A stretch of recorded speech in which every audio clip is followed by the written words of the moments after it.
बोलिए बांके बिहारी लाल की जय। सच्चे दरबार की जय।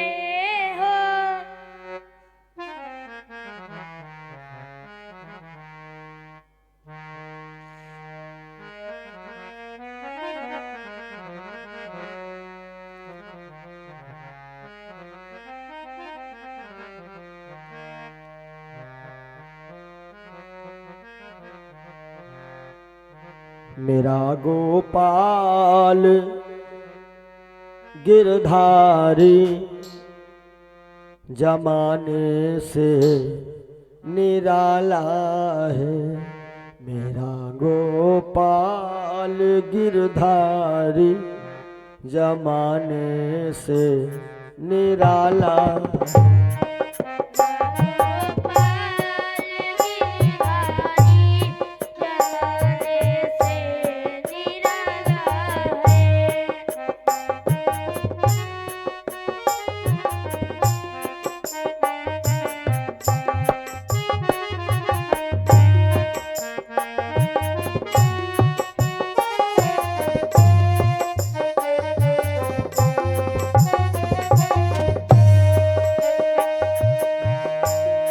मेरा गोपाल गिरधारी जमाने से निराला है।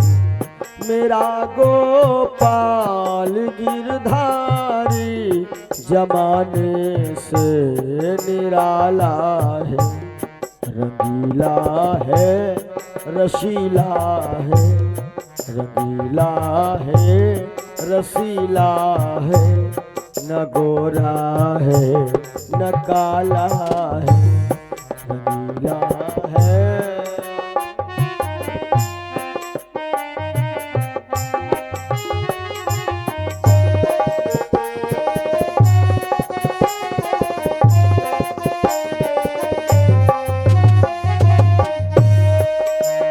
और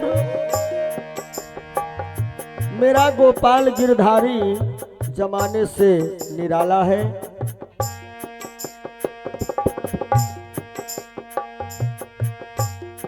कभी सपनों में आ जाना, कभी रूपों से हो जाना। हाँ, कभी सपनों में आ जाना, कभी रूपों से हो जाना। मीठी मीठी तालियों से सब लोग सेवा देंगे। कभी सपनों में आ जाना, कभी रूपों से हो जाना। जय हो।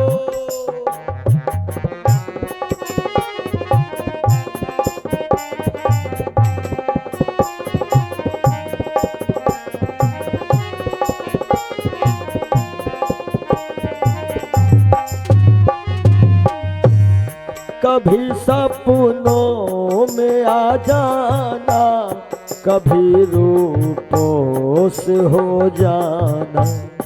कभी सपनों में आ जाना, कभी रूपों से हो जाना।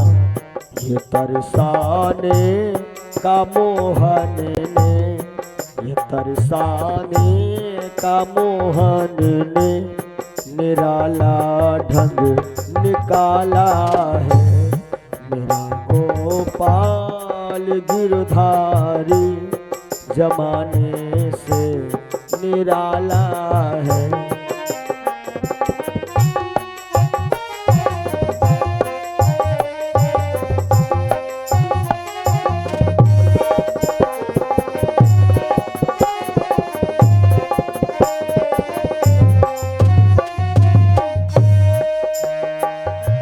इतना ही नहीं,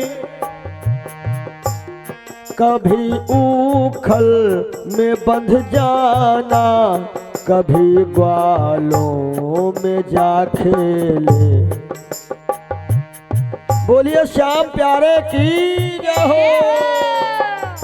कभी उखल में बंध जाना, कभी ग्वालों में जा खेले, तुम्हारी बाल लीला ने,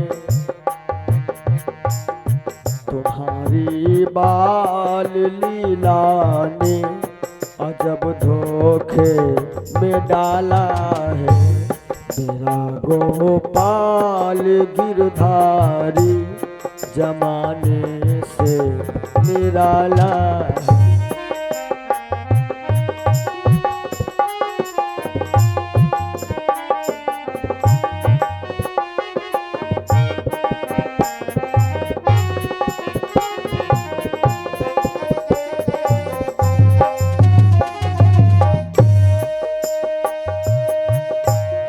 कभी वो मुस्कराता है, कभी वो रूठ जाता है,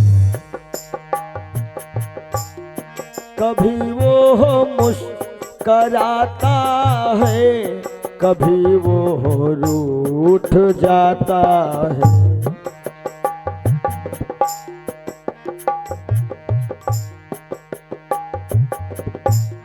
कभी वो मुस्कराता है, कभी तो रूठ जाता है।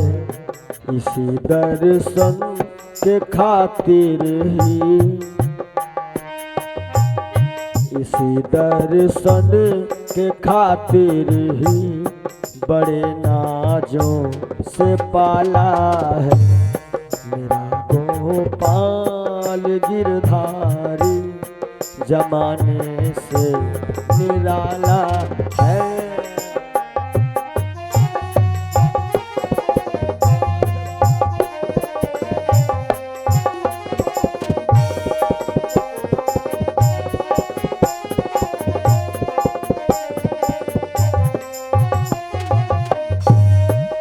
और हे कन्हैया नटनागर मुरली वाले, तुम्हें मैं भूलना चाहूं मगर भूला नहीं जाता। हे श्याम, तुम्हें मैं भूलना चाहूं मगर भूला नहीं जाता। तुम्हें मैं भूलना चाहूं मगर भूला नहीं जाता। काहे के? तुम्हारी सांवरी सूरत, तुम्हारी सांवरी सूरत ने कुछ जादू सा डाला है। मेरा गोपाल गिरधारी जमाने से निराला है।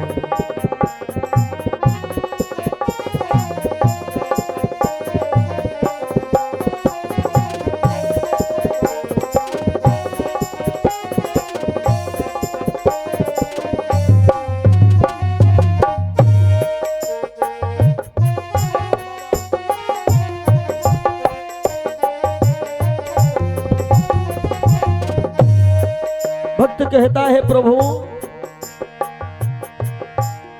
मेरे नयनों में बस जाओ, मेरे हृदय में आ जाओ। मेरे नयनों में बस जाओ, मेरे हृदय में आ जाओ।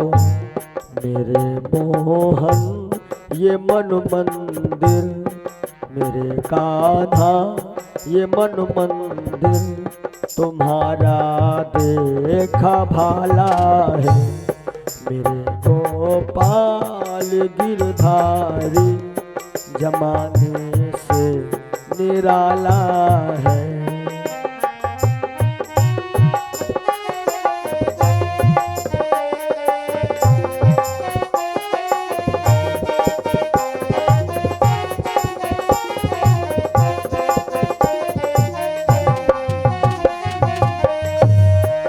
और हे कन्हैया, हम सन तुमको बहुत हैं, और तुम सब हमको नाहे। तुम्हें मुझसे हजारों हैं मगर मेरे तुम ही तुम हो।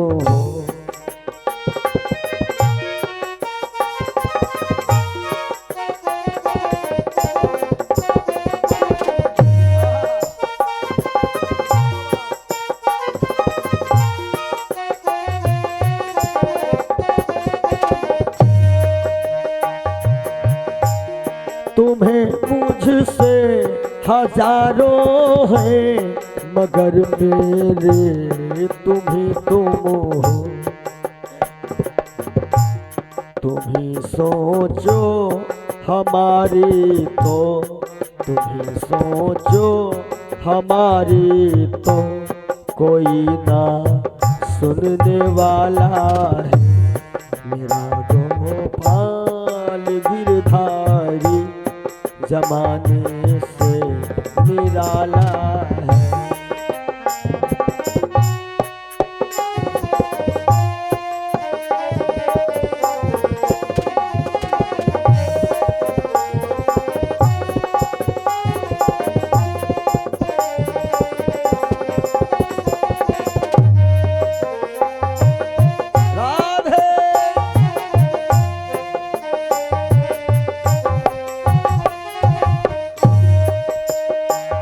कवि भाव रखता है अंतिम में, मदन मोहन श्री राधा रमण बेकल से रूठे हैं। मदन मोहन श्री राधा रमण बेकल से रूठे। बड़ा अच्छा किया है खूब, बड़ा अच्छा किया है खूब, प्रण भक्तों का टाला है। मेरा गोपाल गिरधारी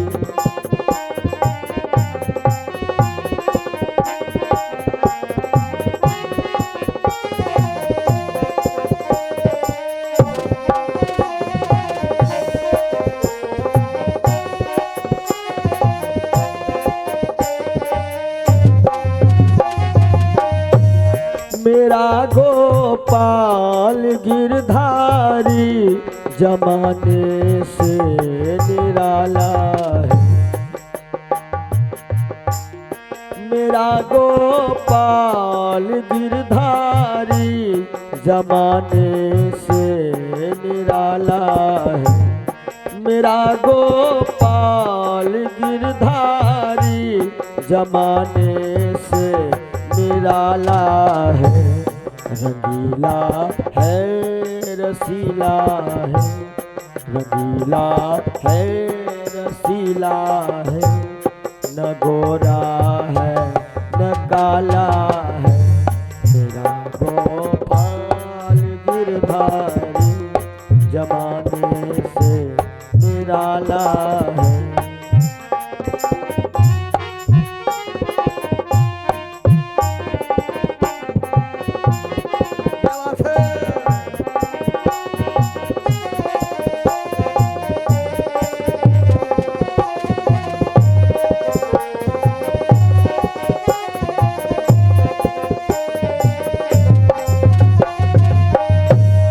मेरा गोपाल गिरधारी जमाने से निराला है। मेरा गोपाल गिरधारी जमाने से निराला है। रंगीला है रसीला है, रंगीला है रसीला है, न गोरा है न काला। गोपाल गिरधारी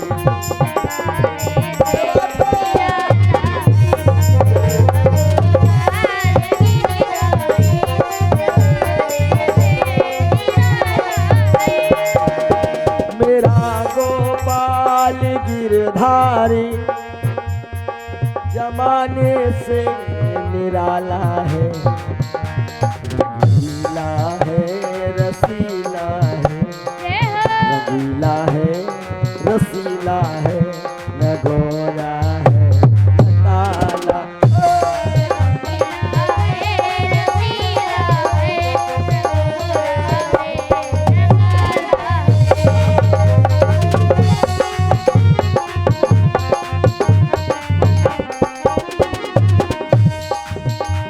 मेरा गोपाल गिरधारी जमाने से निराला, मेरा गोपाल गिरधारी जमाने से निराला, रंगीला है रसीला है, रंगीला है रसीला है, न गोरा है न काला है।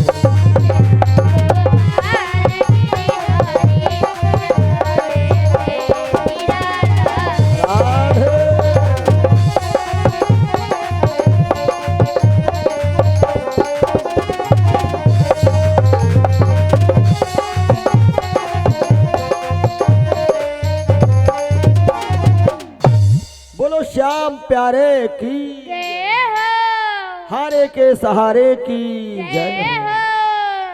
बहुत बहुत धन्यवाद आप सभी भक्तों का। और जैसा कि आज इस कार्यक्रम का द्वितीय दिवस है, उन बांके बिहारी शामरी सरकार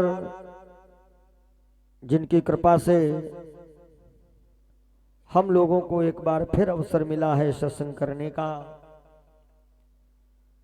तो इस सुंदर सुनहरे अवसर का सभी भक्त लाभ लेवें, क्योंकि अवसर जो है बार बार नहीं आता है। बाबा ने रामायण में भी लिखा है कि जब भगवान की कथा सुनने में हमें अच्छी लगने लगे, अथवा हमारे जीवन में ऐसे ऐसे अवसर आए, तो समझ लेना चाहिए कि हमारे ऊपर विशेष कृपा परमात्मा की हुई है।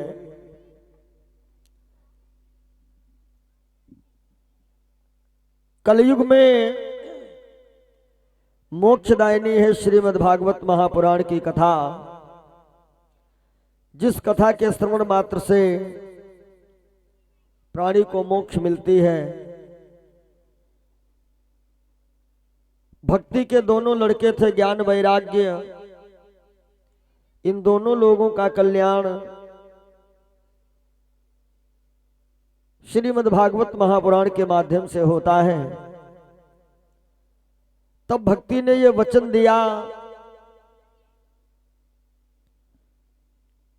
कि कोई भी व्यक्ति यदि श्रीमद् भागवत महापुराण की कथा श्रवण पान करेगा तो भक्ति जो है अपनी दासी उस व्यक्ति को जरूर देंगी, और भक्ति की दासी का नाम है मुक्ति। इसीलिए धुंधकारी भी तर गया श्रीमद् भागवत महापुराण की कथा सुन करके। आइए, चर्चा चल रही थी कि इस कलयुग के सबसे पहले सम्राट अभिमन्यु के सुपुत्र महाराज परीक्षित जी,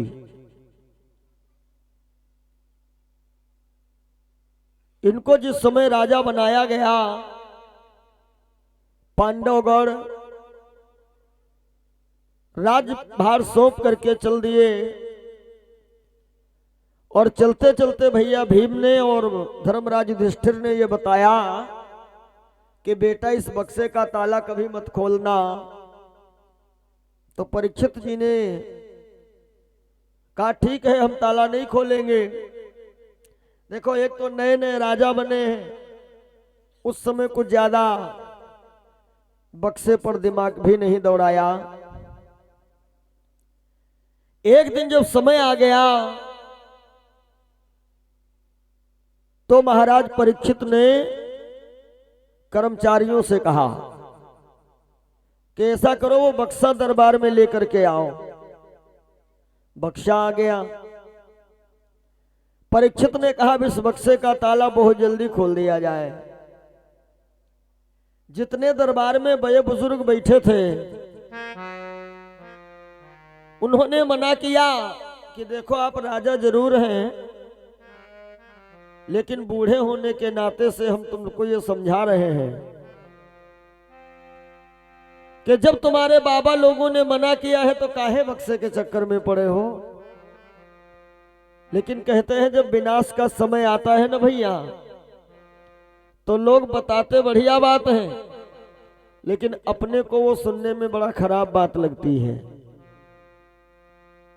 और एक चीज और समझ लीजिए, किसी व्यक्ति को यदि अच्छी बात बता रहे हो और वो तुम पे नाराज हो जाए तो समझ लेना ये भविष्य में इंसान कभी सुधर नहीं सकता। या यूं कह लीजिए विनाश काले विपरीत बुद्धि।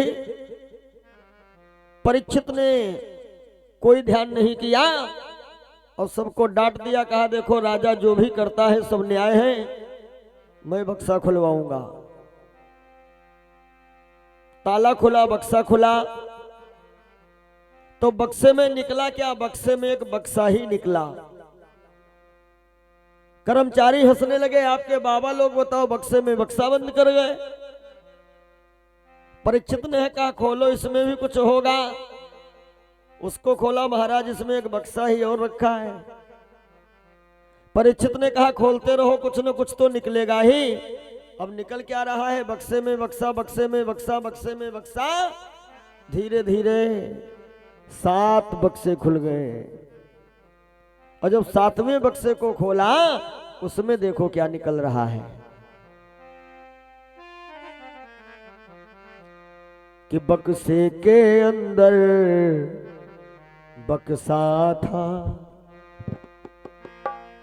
और बक्से में बक्सा रखा हुआ। बक्से के अंदर बक्सा था।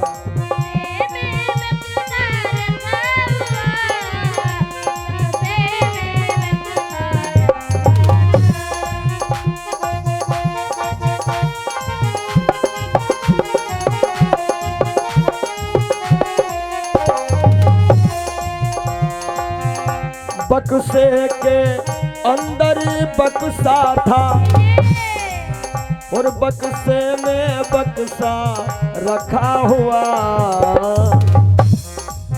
और उन 7 बक्स के अंदर में, उन 7 बक्स के अंदर में एक स्वर्ण मुकुट है रखा हुआ। उन 7 बक्स के अंदर में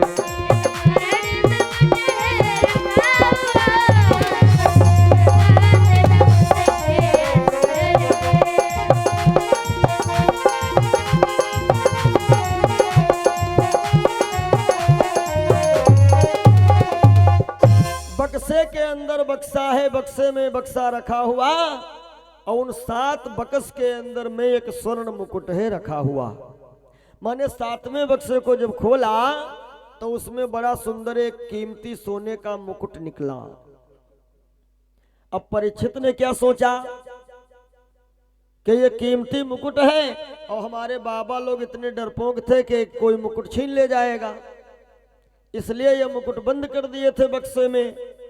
और हम कोई डरपोक राजा है नहीं, हम इस मुकुट को अपने सर पे रखेंगे जरूर। और परीक्षित जी ने जैसे अपने सर पे ये मुकुट रखा, समझ लीजिए इन्होंने अपने सर पे अपनी मौत को बिठा लिया हो। क्योंकि ये मुकुट कोई साधारण नहीं था, ये मुकुट भैया भीम लाए थे। और कहां से लाए थे? जब पांडवों का यज्ञ पूरा करवाने के लिए भगवान कृष्ण गए, देश देश के राजाओं पर विजय मिल चुकी थी। कन्हैया ने कहा अभी एक राजा तो बाकी रह गया है। कौन? बोले मगध का राजा है जिसका नाम है जरासंध।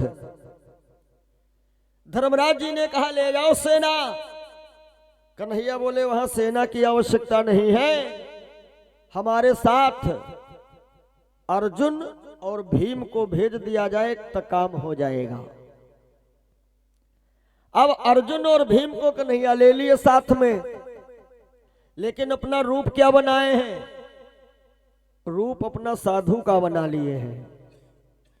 और हम बता चुके हैं ये साधु वाला भेष जो है ना, ये साधारण भेष नहीं है, ये एक बहुत घनघोर जंगल है।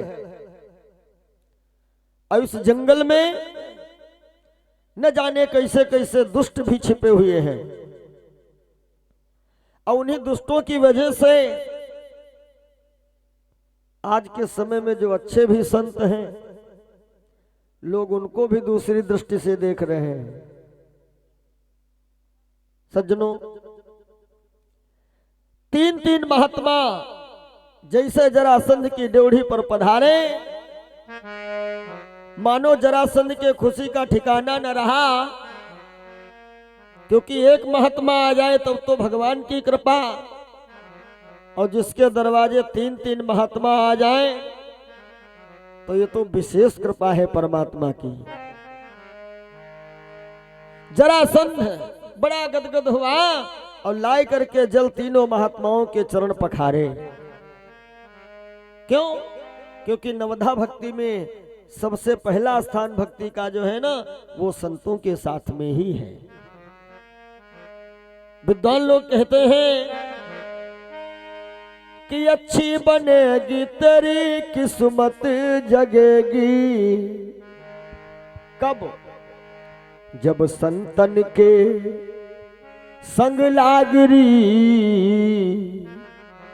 तब तेरी अच्छी बनेगी।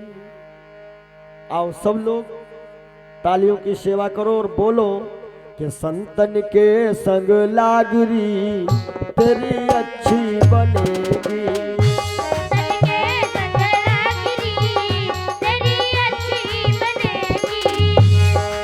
अच्छी बनेगी तेरी किस्मत जगेगी, संतन के संग लागरी तेरी अच्छी बनेगी, संतन के संग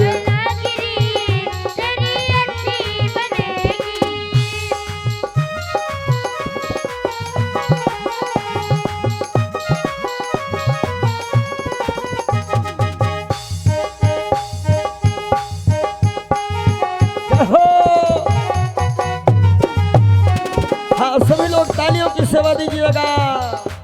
संतन के संग लागरी तेरी अच्छी बनेगी,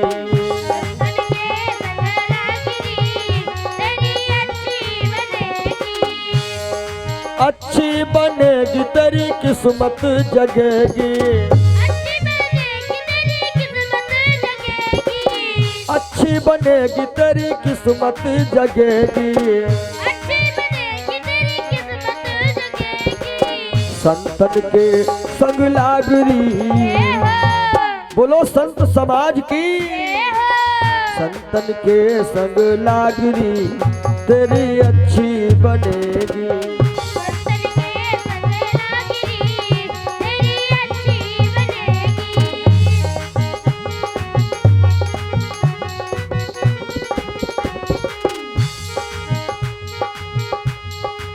संतन के संग पुण्य कमाई,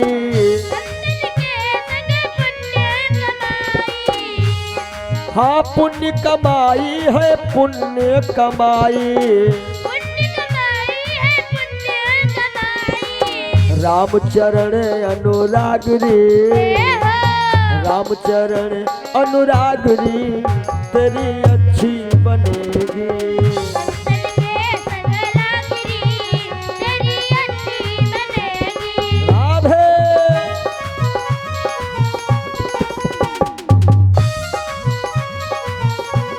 सभी लोग ताली बजाएंगे।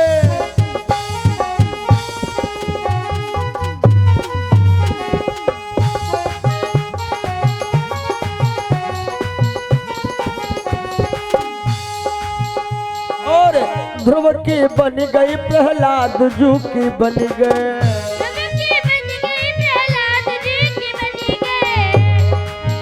ध्रुव की बन गई प्रहलाद की बनी गए,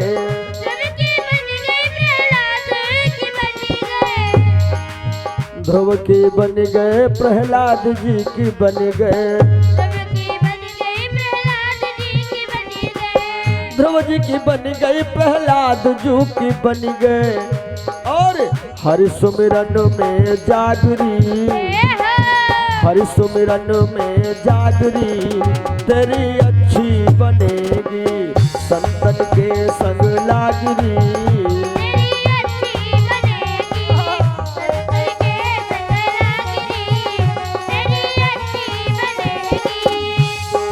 अच्छी बनेगी तेरी किस्मत जगेगी, संतन के संग लागरी तेरी अच्छी बनेगी।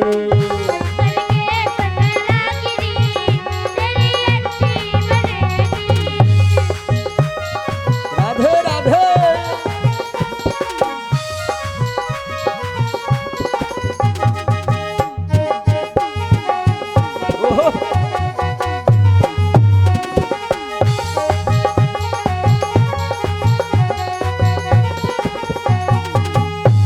और संत करते क्या है, कागा से तोहे हंस बनावे, कागा से तोहे, कागा से तोहे हंस बनावे,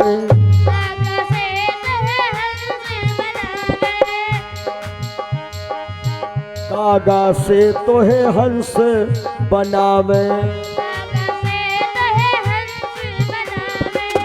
कागा से तोहे हंस बनावे, मिट जाए और को दागरी, मिट जाए और को दागरी तेरी अच्छी बनेगी, संतन के संग लागरी तेरी अच्छी बनेगी।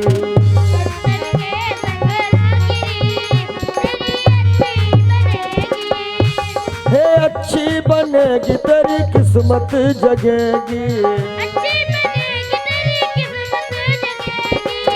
संतन के संग लागरी तेरी अच्छी बनेगी।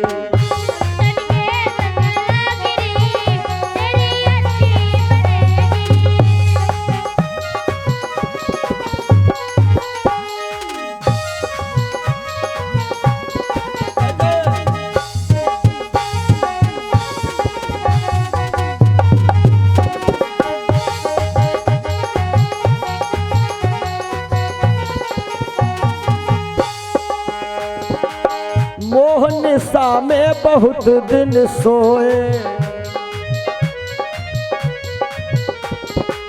मोहन सा में बहुत दिन सोए, मोहन सा में, मोहन सा में बहुत दिन सोए,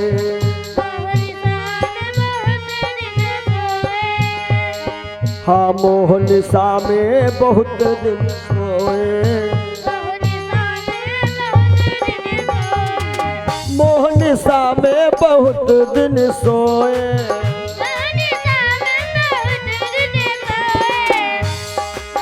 जाग सके तो जागरी,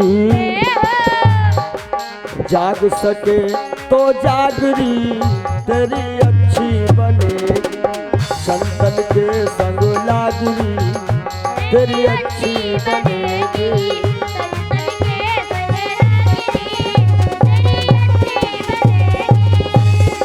अच्छी बनेगी तेरी किस्मत जगेगी, संतन के संग लागरी तेरी अच्छी बनेगी, संतन के संग लागरी तेरी अच्छी, संतन के संग लागरी तेरी अच्छी बनेगी।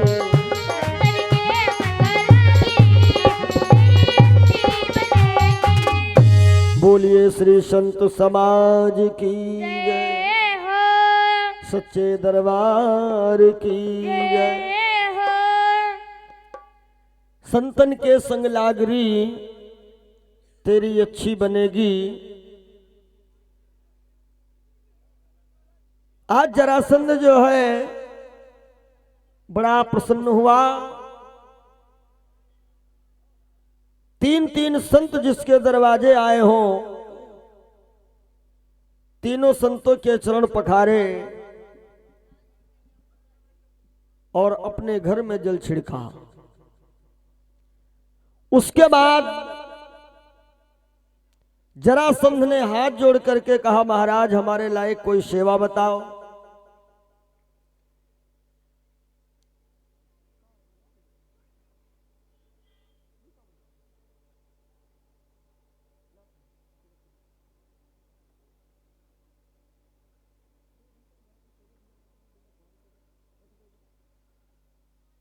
बोलो शंकर भगवान की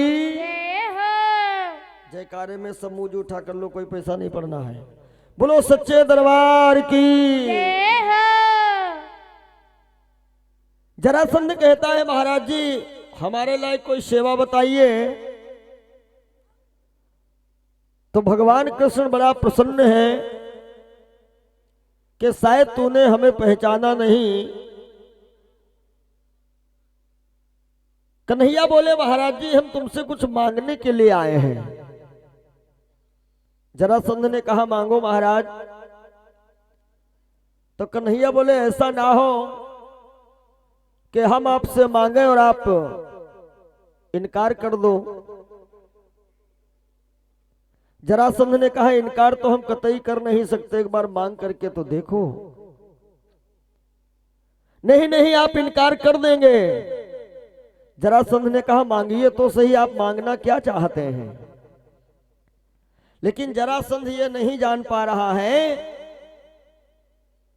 कि संत के भेष में आखिर है कौन। स्वयं भगवान कृष्ण है। और कन्हैया बार बार इसलिए कह रहे हैं कि तुम इनकार कर दोगे, सोच रहे हैं कि इसको किसी प्रकार से जोश आ जाए। और ऐसा होता है जब प्राणी के अंदर बनता है जोश, तो वही व्यक्ति खो देता है कभी कभी अपना होश। और जोश में होश नहीं खोना चाहिए। और जब आदमी होश खो देता है तब उल्टा सीधा कुछ न कुछ काम हो जाता है।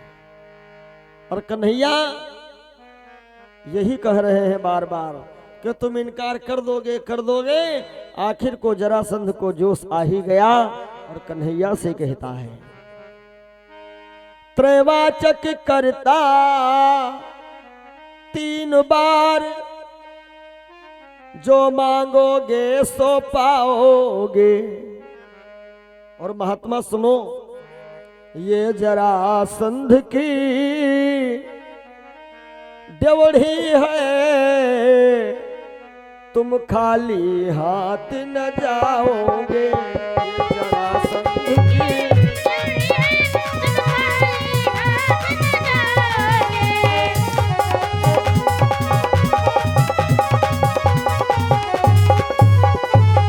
त्रैवाचक करता 3 बार, जो मांगोगे सो पाओगे। और यह जरासंध की डेवढ़ी है, तुम खाली हाथ ना जाओगे। अब त्रैवाचक का मतलब है मानो जरासंध ने कसम खा लिया हो। तब कन्हैया बोले, भाई आपने तो कसम खाई, अब हम जो मांगेंगे सो आप दोगे। बोले बिल्कुल। तो कन्हैया बोले, हम नहीं चाहिए धन दौलत, ना ही चाहिए भूमि रकम, सिर्फ और सिर्फ हम आपसे मांग रहे हैं कुश्ती। कुश्ती लड़ो। जरासंध चौंक पड़ा, भाई ये कुश्ती वाले बाबा तो आज हम पहली बार देख रहे हैं। महाराज क्या कह रहे हैं आप। बोले कुश्ती लड़िए। जरासंध ने कहा, महात्मा आप कुश्ती। तब कन्हैया जी असली रूप में आ गए और कहते हैं, तुम हमें पहचान नहीं पाए। अरे हम वही कृष्ण हैं जिनके ऊपर तुमने 17 बार हमला किया और तेरी सेना मारती गई और मैं तुझे छोड़ता गया। 18वीं बार जब तू आया था सेना लेके मथुरा पे चढ़ाई किया था, तब मैं तो गौतम पहाड़ में जाके द्वारिका पहुंच गया और तूने समझा कि हम गौतम पहाड़ में हूं, तो उसमें तूने आग लगवा दिया। मैं मरा नहीं हूं।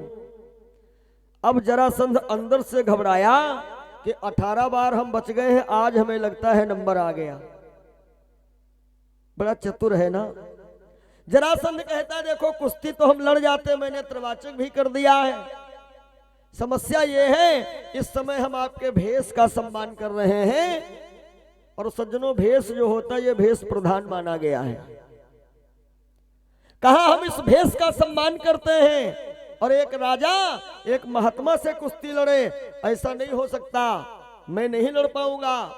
अरे कन्हैया हो गए वो बात अलग है, लेकिन इस समय साधु हो। कन्हैया बोले तो हमसे नहीं लड़ो, फिर इनसे लड़ जाओ। किनसे? अर्जुन खड़े थे। जरासंध ने कहा इनकी हमारी कोई जोड़ी नहीं है, कहा हम एक राजा हो, कहा ये। तो कन्हैया ने कहा तो फिर इनसे लड़ जाओ, वो थोड़ा मोटे मोटे खड़े हैं। ये कौन? कहा ये है भीम। जरासंध के मुंह से निकल गया कि हाँ भीम से लड़ जाऊंगा, और जैसे कहा लड़ जाऊंगा तो भीम भैया ने मन में सोचा कन्हैया बल्कि बेदी पर हमें ही माने थे चढ़ाने के लिए, अरे और मेरे भाई थे सेना ले आते। कन्हैया बोले नहीं भीम कुश्ती लड़ो। कुश्ती शुरू हुई। बार बार जरासंध का मुक्का पड़ रहा है। शाम हो गई। कृष्ण ने कहा युद्ध बंद किया जाए, परिणाम अभी कोई घोषित नहीं होगा क्योंकि कल फिर कुश्ती होनी है। शाम को भीम भैया कहते कन्हैया ये कहां लाके हमें फांसे हो।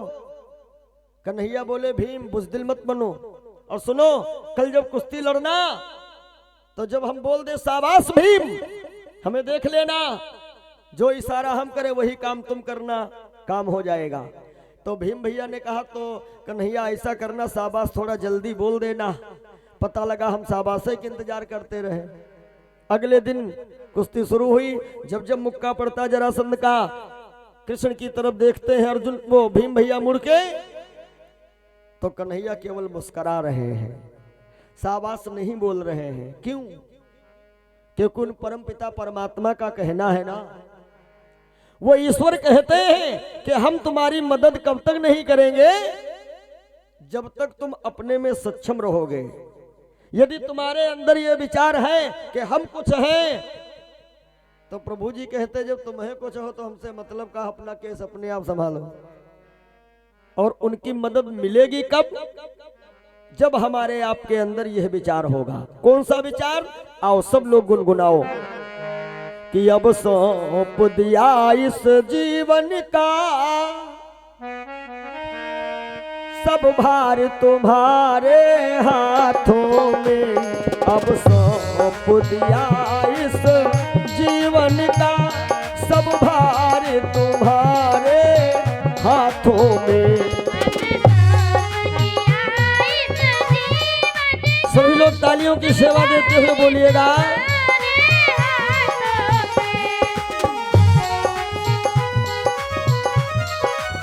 जय हो।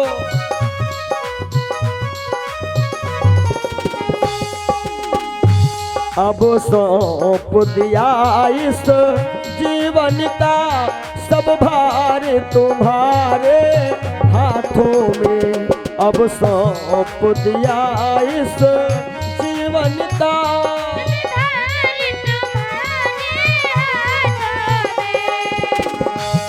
अब सौंप दिया इस जीवन का सब भार तुम्हारे हाथों में। सब भार तुम्हारे हाथों में, और है जीत तुम्हारे हाथों में। है जीत तुम्हारे हाथों में, है हार तुम्हारे हाथों में। है जीत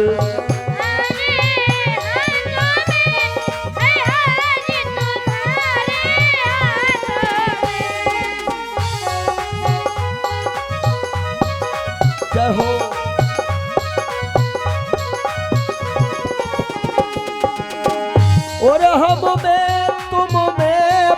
भेद यही हम नर हैं प्रभु नारायण हो। हम नर हैं तुम नारायण हो और हम हैं संसार के हाथों में, संसार तुम्हारे हाथों में अब सौंप दिया इसे। जीवन का संभार तुम्हारे हाथों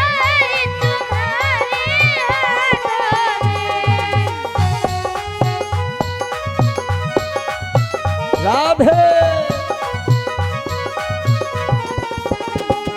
अब सौंप दिया इस जीवन का सब भार तुम्हारे हाथों में। अब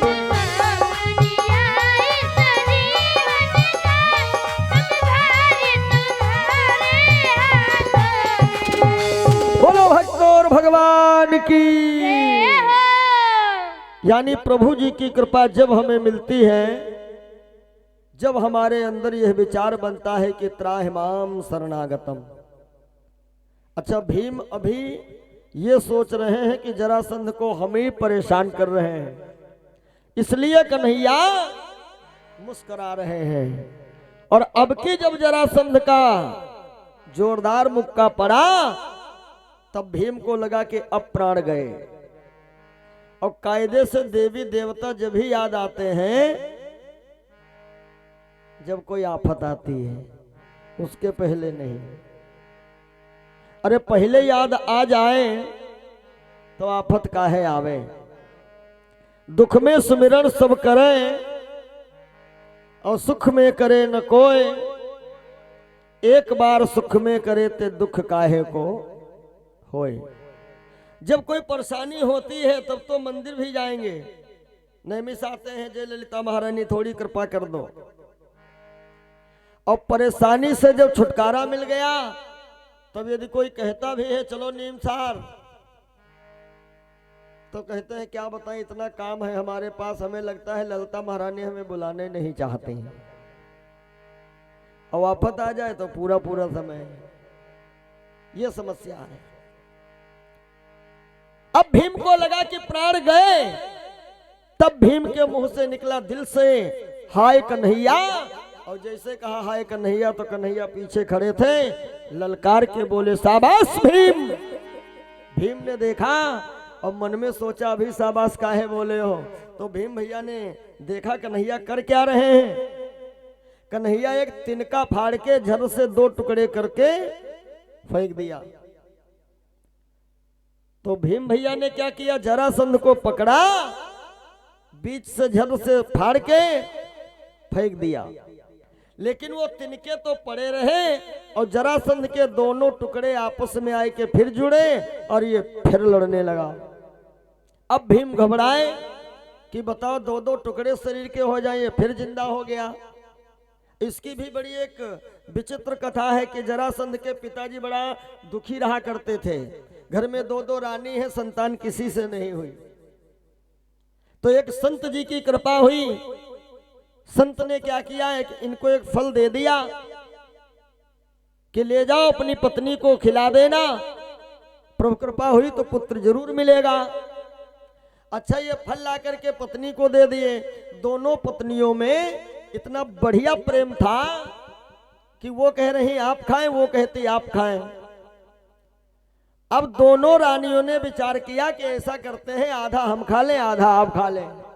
फल खाया आधा आधा, और हम तो ये ईश्वर की ही इच्छा कहेंगे या उनका चमत्कार कहेंगे। जब फल आधा आधा खाया तो पुत्र तो हुआ, लेकिन आधा आधा।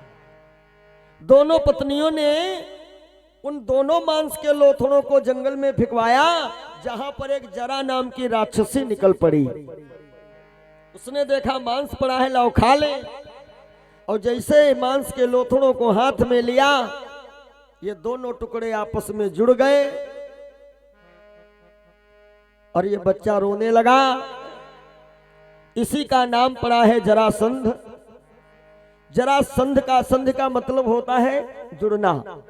जो बच्चा जरासंध नाम जिसका पड़ा है, ये जरा राक्षसी के द्वारा जुड़ा है और इसको ये वरदान मिला था कि तुम्हारे कोई 52 टुकड़े क्यों न कर दे, तुम मरोगे नहीं, फिर से जुड़ जाओगे। मरोगे कब?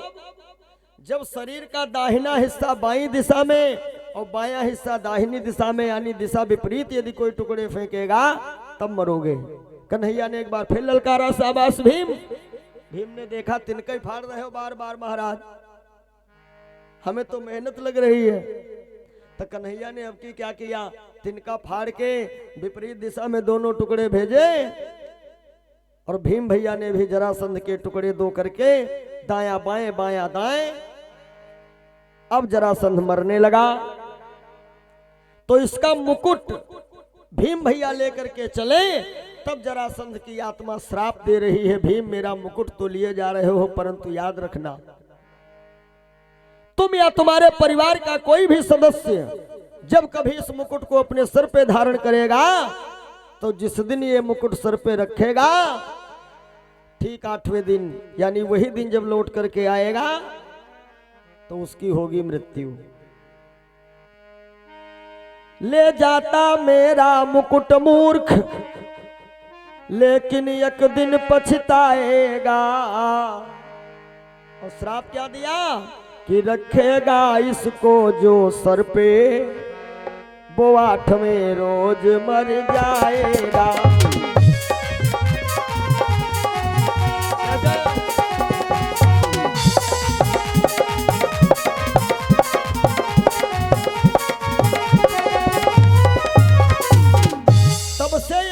भैया युधिष्ठिर ने 7 बक्सों में बंद किया था कि 5 भाई हैं, कोई न कोई धोखे में सर पे रख लिया तो गड़बड़ है।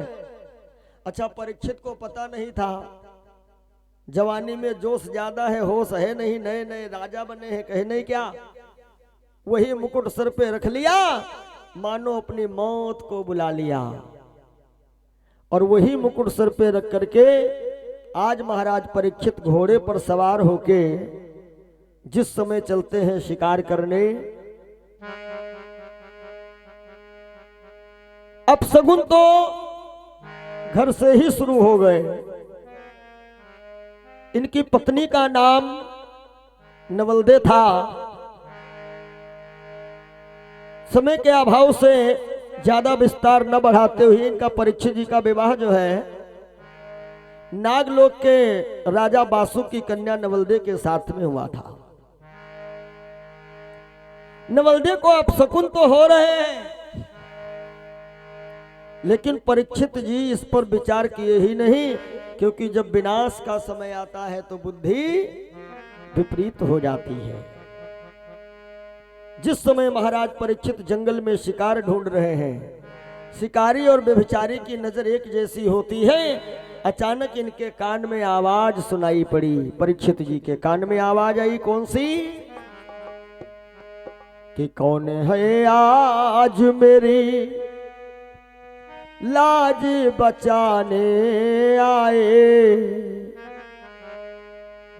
धर्म के नाम पे कोई हाथ बढ़ाने आए।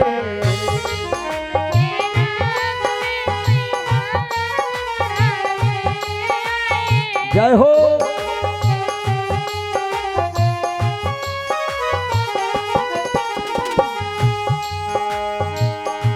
कौन है आज मेरी लाज बचाने आए, कौन है आज मेरी लाज बचाने आए, धर्म के नाम पे कोई हाथ बढ़ाने आए, धर्म के नाम पे कोई।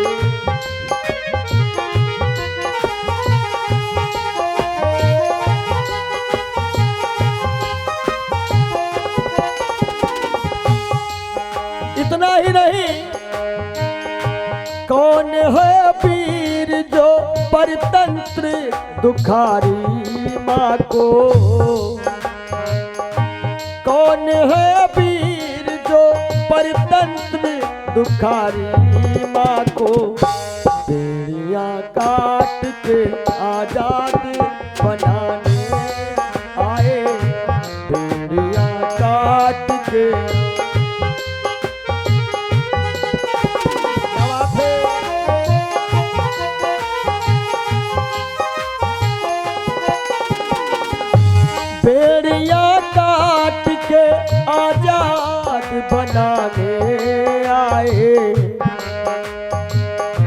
डूबती नाव को कोई पार लगाने आए, डूबती नाव को कोई पार लगाने आए, डूबती नाव को कोई पार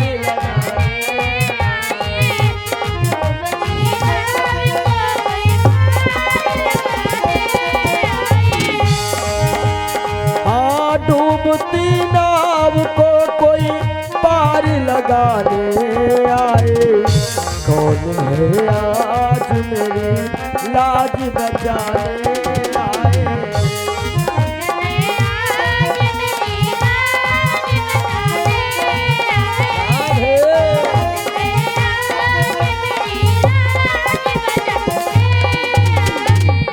बोलो सच्चे दरबार की जय हो।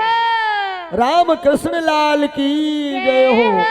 कौन है आज मेरी लाज बचाने आए, धर्म के नाम पे कोई हाथ बढ़ाने आए।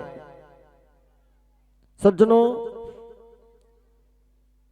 परीक्षित जी गए थे 4 पैर वाले जानवर को मारने, लेकिन 4 पैर वाले जानवर को देख करके इनके दिल में दया जाग उठी। और कहते हैं ना कि जिसके दिल में दया का खजाना न हो, तो राम का नाम लेने से क्या फायदा। जिसके दिल में दया का खजाना न हो,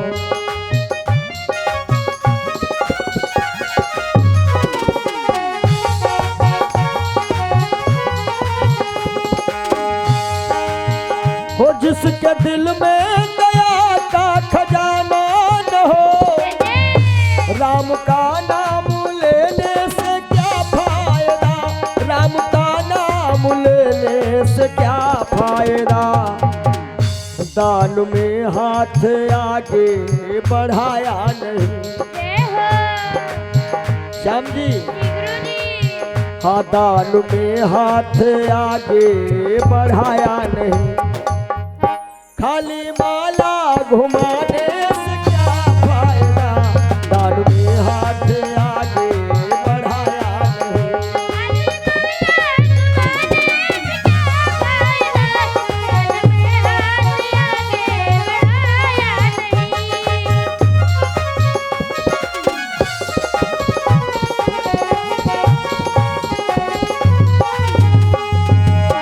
हो दान में खाली माला घुमाने से क्या फायदा। खाली माला घुमाने से क्या फायदा। जिसके दिल में दया का खजाना न हो, जिसके दिल में दया का खजाना न हो, राम का नाम लेने से क्या फायदा। जिसके दिल में दया का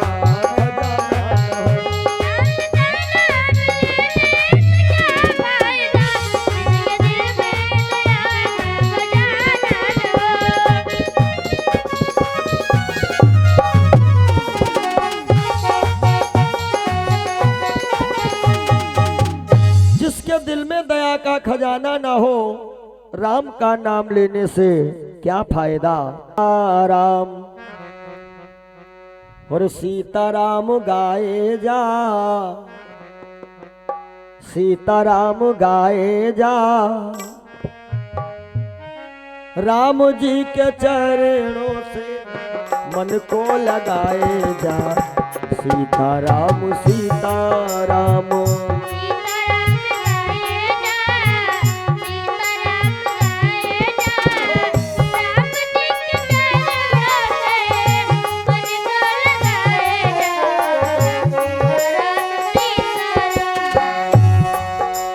हाँ, सीताराम सीताराम सीताराम गाए जा।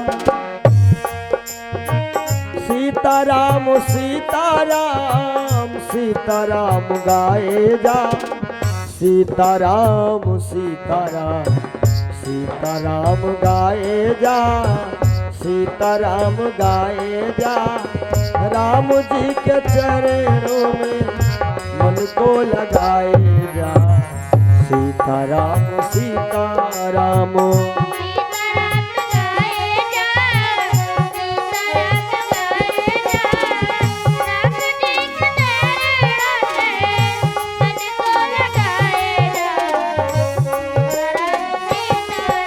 बोलिए सीताराम नाम महाराज की जय हो। जो आँख खोजती थी शिकार उसको एक नया शिकार मिला। जीवों का वध करने वाला गोरक्षा पे तैयार हुआ। साथियों, परीक्षित जी आगे बढ़ करके उस गोबधिक को डांटने लगे। क्या इतना जल्दी भूल गया? अरे पार्थ का जमाना बीता है। और माना कि पार्थ अब नहीं रहे, पर पार्थ अंश तो जीता है।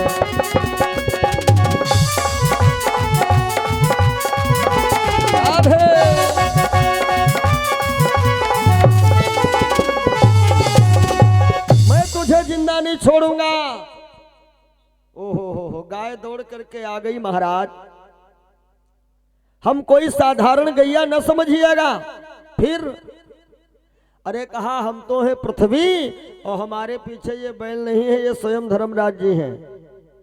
सतयुग में इनके 16 चरण थे। युग बीता, 4 पैर टूट गए। त्रेता आ गया, त्रेता बीत गया, 4 पैर फिर टूट गए। द्वापर फिर 4 टूटे, अब 4 चरण रह गए हैं। अब ये कलयुग सोच रहा है इनको भी तोड़ तोड़ के हम बेकार कर दें। तो परीक्षित ने कहा, युग ये कोई भी हो, मारेंगे इन्हें। तो कलयुग कहता है, महाराज आप हमें मार नहीं सकते हो। माना कि हमारे में अवगुण है, तो कम से कम हमारे गुण भी तो देखो। और कहते हैं ना, तुम्हारा शरीर चाहे जितना अवगुण भरा क्यों न हो, और एक गुण यदि तुम्हारे अंदर आ जाए तो लोग सारे अवगुणों को भूल जाते हैं केवल एक ही गुण के चक्कर में। आपने देखा होगा केवड़ा, अब तो समय बदल गया, तरह तरह के परफ्यूम आ रहे हैं मार्केट में, सेंट वगैरह। नहीं तो पुराने समय में जब ये नल वल की व्यवस्था नहीं होती थी, तो हम लोग क्या करते थे, कुएं से पानी पीते थे, कुआं से। और कुआं के पास में लोग लगाते थे केवड़े का पेड़, केवड़ा। तो केवड़े का पेड़ देखो अवगुणी कितना है ये। एक तो कांटेदार पेड़ होता है, दूसरे वो पेड़ जो है बड़ा टेढ़ा मेढ़ा होता है, कोई कड़ी केवड़ा बनने वाला नहीं। तीसरा, केवड़े का पेड़ जहां होता कीचड़ में होता है। चौथा अवगुण, जहां केवड़े का पेड़ होता है ना, तो वहां पर सुगंध के चक्कर में सांप भी आ जाते कभी कभी। इतना अवगुण, और फिर भी केवड़े के पेड़ में एक गुण था सुगंध का। और बस केवल उस गुण के चक्कर में लोग सारे अवगुण भुला देते थे। तब क्या करते थे लोग, केवड़े का फूल कुआं में डालते थे, भाई पानी सुगंधित रहेगा। कुछ लोग अपने बक्से में जहां पे कपड़ा रखते थे उसमें केवड़े के फूल रख देते थे, थोड़ा सुगंधित वातावरण रहेगा। एक गुण के लिए सारे अवगुण भूल जाते थे लोग। कलयुग कहने लगा कि महाराज हमारे में 2-4 अवगुण है, लेकिन हमारे गुण भी तो देखो। कलयुग के अवगुण क्या है? आप रोड पे निकलिए, ज्यादा नहीं बहुत ज्यादा 20-30 किलोमीटर जाइए किसी भी रोड पे, तो 2-4 जगह लिखा लगा होता है मोटे मोटे अक्षरों में, रुकिए ठहरिए देखिए। यही है मधुशाला, है ना। और मंदिर के सामने नहीं लिखा लगा होता है रुकिए ठहरिए देखिए। और अवगुण।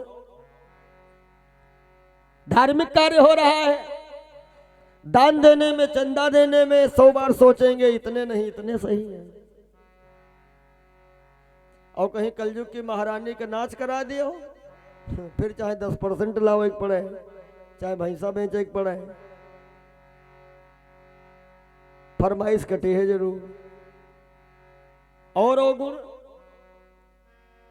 रात में मेहमान आ जाए तुम्हारे वहां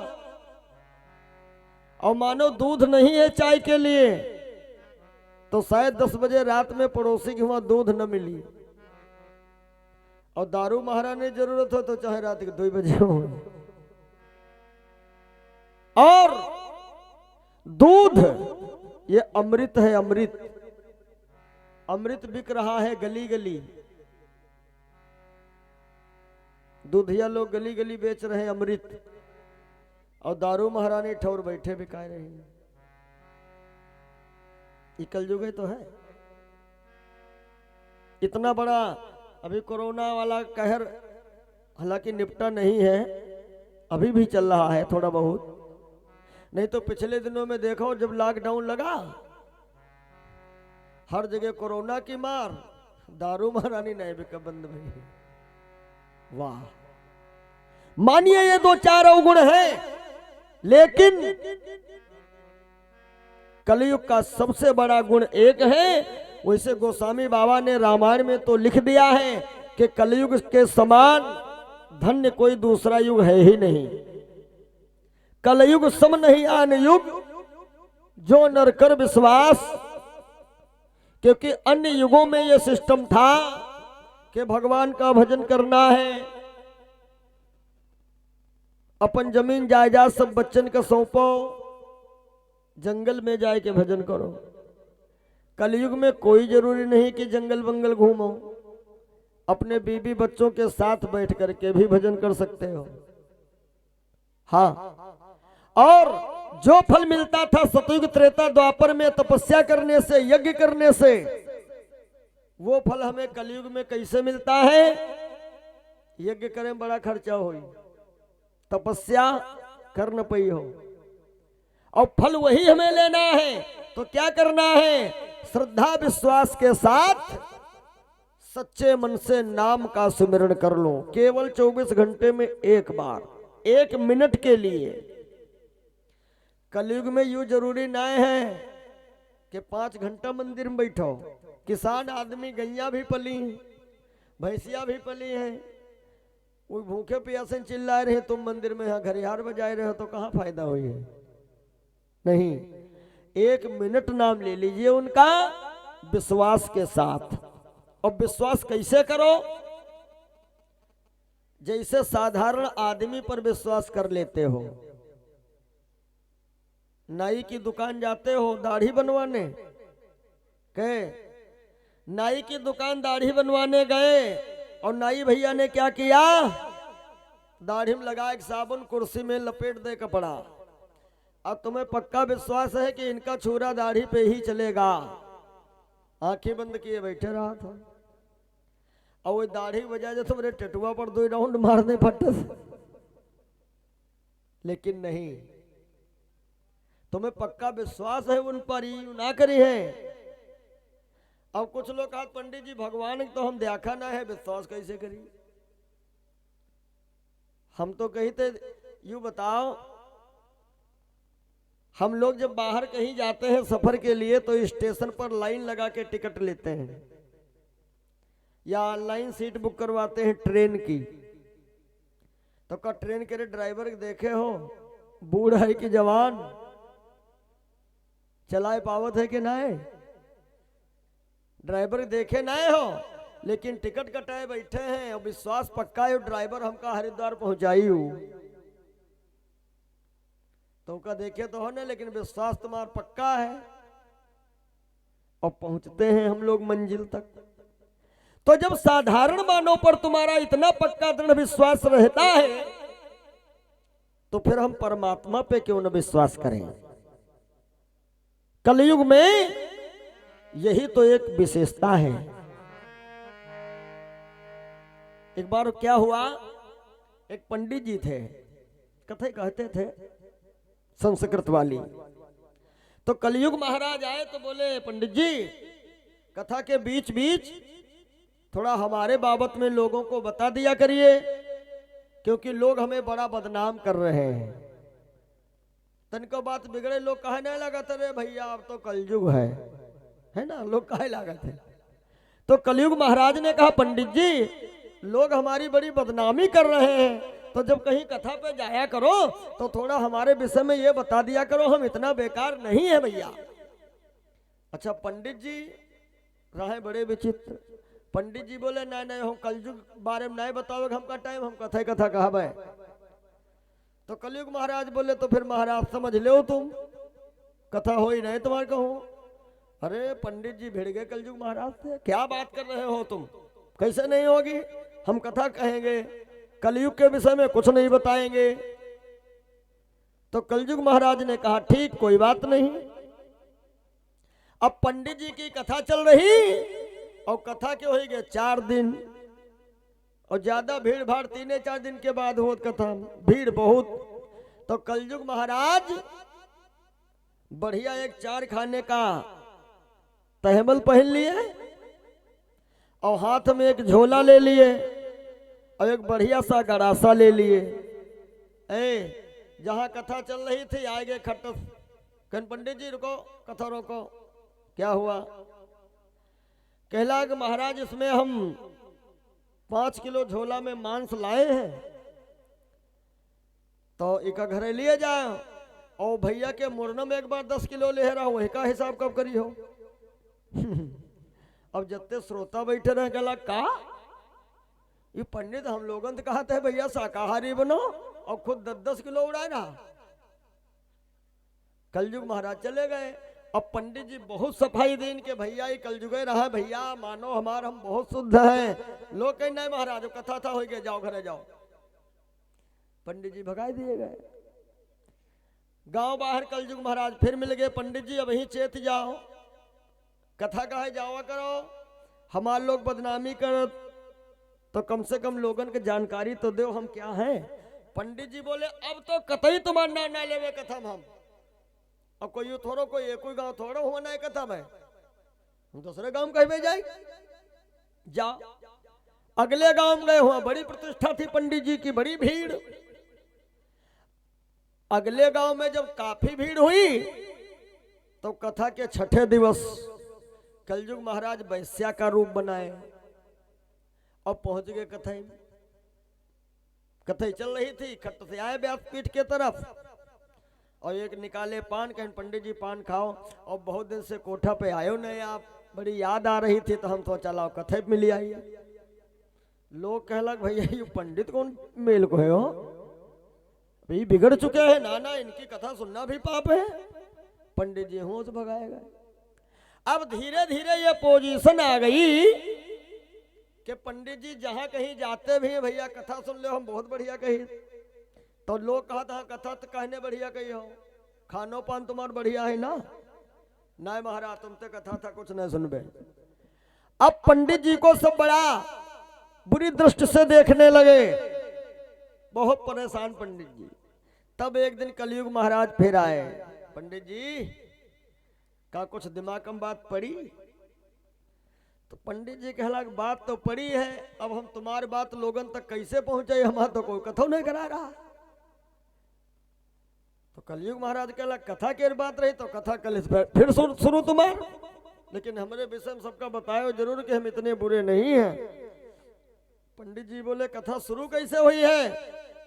कलयुग महाराज ने कहा जाओ अगले गांव में, वही जिम्मेदार है अपने दरवाजे पर लेटे हैं बरामदा के नीचे, उनसे कह दियो कि बरामदा के बाहर आए जाओ छत गिरने वाली है, और ना निकले तुम खींच लियो उनका बाहर, बाकी हमरे छोड़ दो।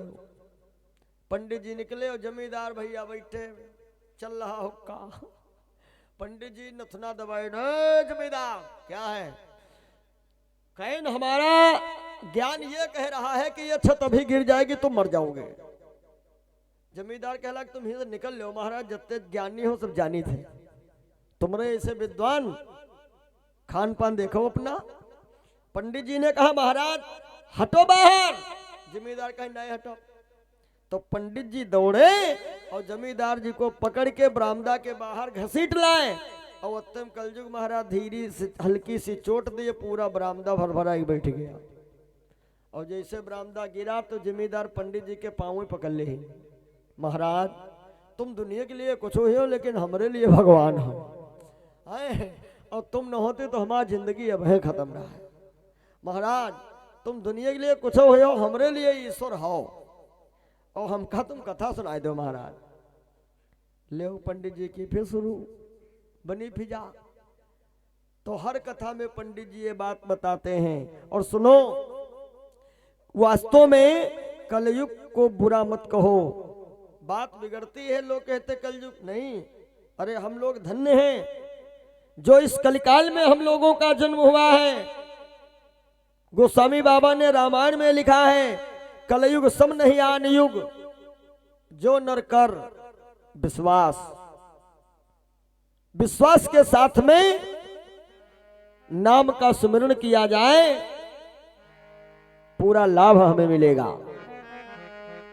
दो चीजें तो विशेष ध्यान नहीं देना है इस कलिकाल में, एक तो प्रभु का नाम और दूसरे पाप। यो चाहे जान को हो और चाहे हो अनजान। अब नाम में बहुत बड़ी ताकत है। अब कहो पंडित जी नाम ले कहाँ कल्याण हो, खाली नाम ही ले। नहीं भैया, नाम लोगे तो नाम की महिमा न खाली जाएगी और ये हवा अपना असर दिखलाएगी। जैसे आग छूले जान कर या भूल कर, देह जलने से न बचने पाएगी। विवेकानंद जी महाराज एक बार एक सभा को संबोधित कर रहे थे, नाम। तो एक भाई साहब खड़े हो गए, पंडित जी नाम में क्या रखा है, खाली नाम ही नाम कहो, नाम में है क्या? तो विवेकानंद जी इतने कहा, मूर्ख कहीं के गधे, बैठ। अब और गुस्सा, देखो हमका मूर्ख न कहो, गधे न कहो। विवेकानंद जी ने कहा तुम्हारे लाठी तो मारे नहीं, हम खाली नाम ही तो कह रहे हैं और तुम्हें बुरा लग रहा है ना। तो यही है नाम का महत्व। पाप चाहे जान के करो चाहे अनजान के, सजा मिलेगी। कहते हैं जाने करो पाप हो, धोखे में माफ है। आगे पड़ी है, हाथ जाने की डाल दो जर जाइए हो, और धोखे में आगे में हाथ डालो तो चेक नहीं मिली जरी हो तब। कुछ लोग कहते बड़े लोग करें तो पाप है, बच्चा लोगन माफ है। आगे जल रही है, बड़े लोग हाथ डाले जर है, बच्चा लोग छू के देखें टाफी नहीं मिली जरी है। वो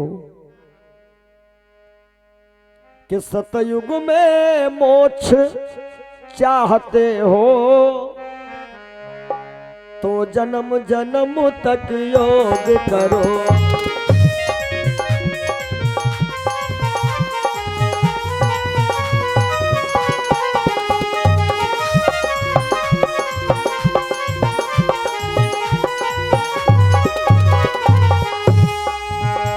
सतयुग में मोक्ष चाहते हो तो जन्म जन्म तक योग करो। क्या खूब सुविधा कलयुग में, क्या खूब सुविधा कलयुग में, योग भी करो भोग भी करो।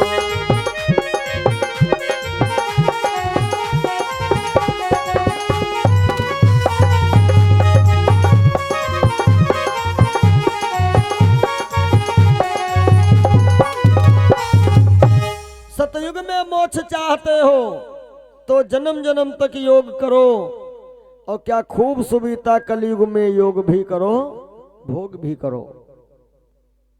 कलयुग केवल हरि गुण गाहा।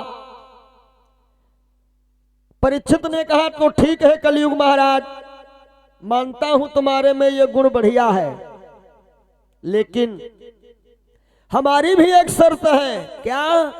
कहा तुम्हें मारेंगे नहीं, लेकिन कलयुग के हम सबसे पहले वाले राजा हैं, इसलिए राजा होने के नाते से तुमको हम दो चार जगह बताए दे, तुम हुए रह हो जाएगा। हाँ हाँ ये ठीक रहेगा। तो कहा पहला जगह कहाँ है? कहा जहां पर माता पिता गुरु का सम्मान ना होता हो वहां रहो। वैश्याओं के डेरे हो वहां रहो, मांस मदिरा जुआबाजी हो वहां रहो, और कहा जहां पर अधिक सोना हो वहां रहो। सोना बताई रहे नींद को। कलयुग महाराज सोचे लगा ज्यादा सोना है तुम्हारे सर पर, तो ला हम ही बैठ जाएं। कलयुग महाराज परीक्षित जी के सर पे सवार हुए। अब परीक्षित जी को कुछ प्यास मालूम पड़ी, तो गर्मी के कारण हुए प्यासे वही महीप।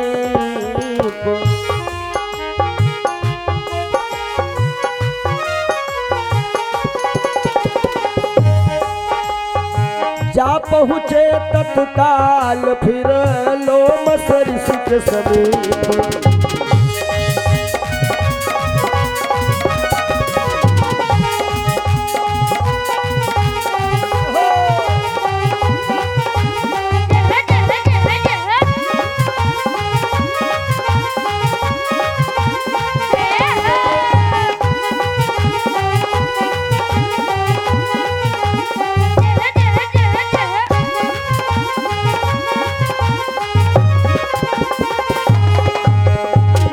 गर्मी के कारण हुए प्यासे वहीं महीप, और जा पहुंचे तत्काल फिर लोमस ऋषि के समीप। इनको कुछ कहीं कहीं कुछ लोग इनको विभांडव ऋषि भी कहते हैं। लोमस ऋषि बैठे थे, नेत्र बंद करके प्रभु का ध्यान कर रहे थे। अब परीक्षित जी के सर पे है कलयुग, तो बुद्धि नहीं ठिकाने। ए भैया, परीक्षित ने सोचा कि महात्मा हमें देख करके आंखें बंद कर लिए हैं, यानी कि हमारा शकल नहीं देखा चाहा। जैसे ये भावना बनी, कलयुग महाराज तुरंत ब्राह्मण बन के सामने आए और कहते हैं बाबा तो वह आंखें खोले रहे, तुम्हें देखे के आंखें बंद किए हैं। बस परीक्षित ने विचार किया कि महात्मा हम कोई निर्वंशी नहीं है, हमारे भी एक पुत्र है, ना हम कुद्र रूप है जो हमें देख के आंखें बंद किए हो। तुमने मेरा अपमान किया है, हम तुम्हारा अपमान करेंगे। निकाला तरकस से बाण, और एक मरा हुआ सर्प पड़ा है, बाण की नोक पे उस सर्प को उठाया और बाबा लोमस ऋषि के गले में माला पहनाए के घर चले आए।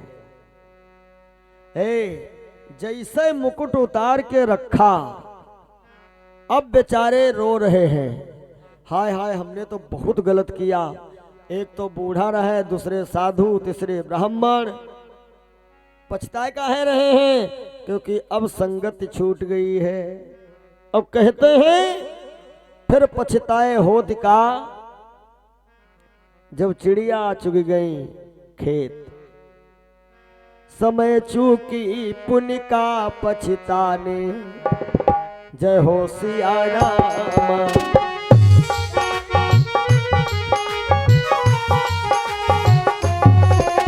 क्या बात है?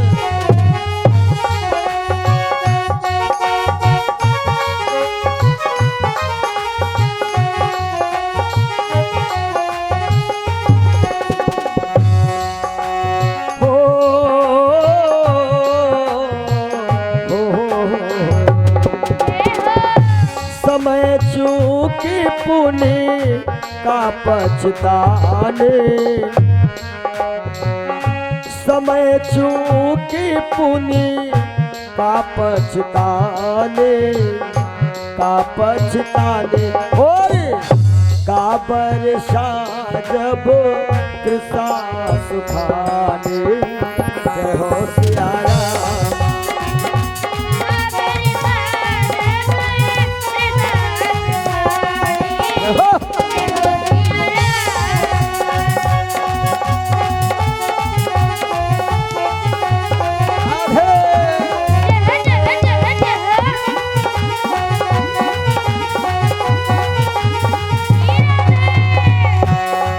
या मैं जानू या माँ जाने,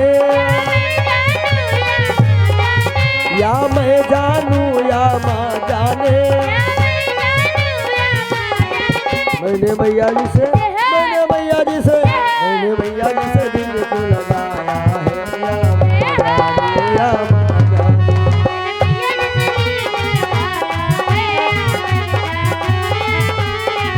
मैंने मैया जी से दिल को लगाया है या मैं जानू या माँ जाने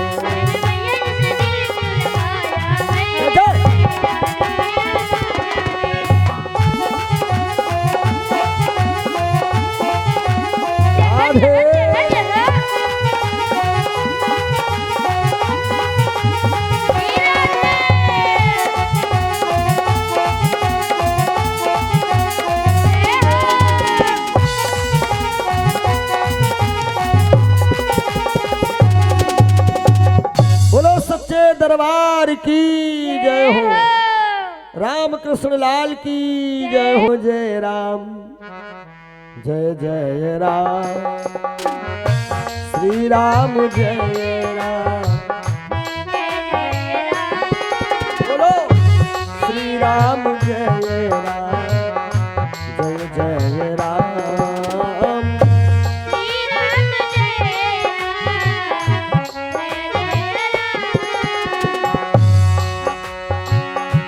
श्री राम जय राम जय जय राम श्री राम जय राम जय जय राम जय सिया राम जय जय सिया राम हो जय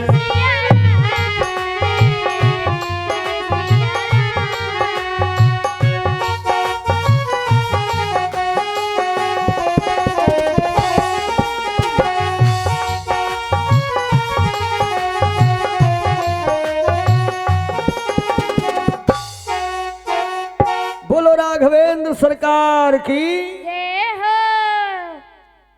समय चूक पुण्य का पछताने परीक्षित जी सोच रहे हैं कि हमने बहुत गलत किया मन ही मन में कह रहे हैं कि ये ब्राह्मण की बूढ़ी आत्मा अरे तो उभर और जीवन भर दे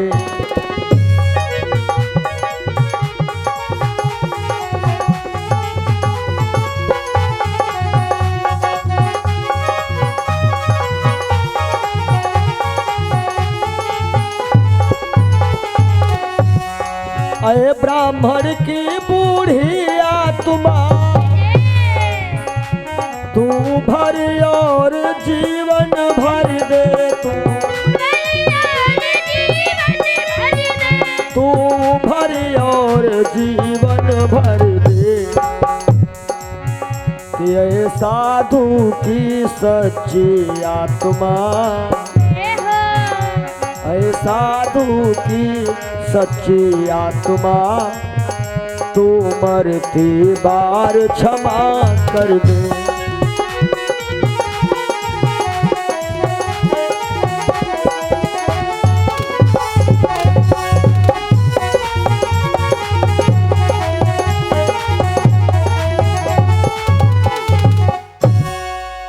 अब इधर क्या हुआ कि विभांडो ऋषि के बेटे का नाम है श्रृंगी ऋषि। हालांकि ये श्रृंगी ऋषि जो हैं इनका जन्म हिरणी से है और इनके एक सींग भी है।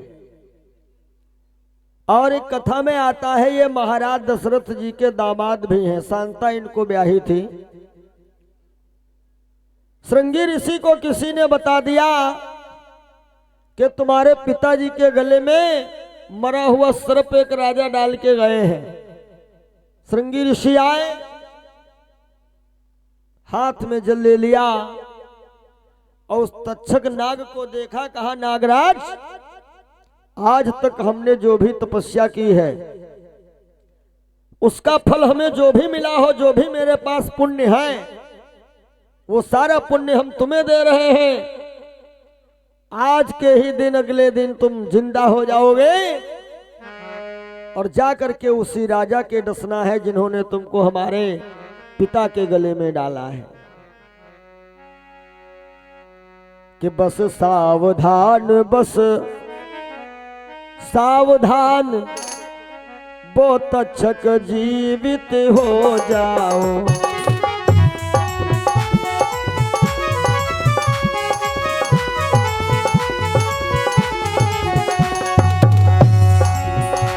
बस सावधान, बस सावधान, बहुत तक्षक जीवित हो जाओ, वो तक्षक जीवित हो जाओ। आठवें रोज उस पापी को, आठवें रोज उस पापी को हर दुनिया से यमपुर पहुँचाओ।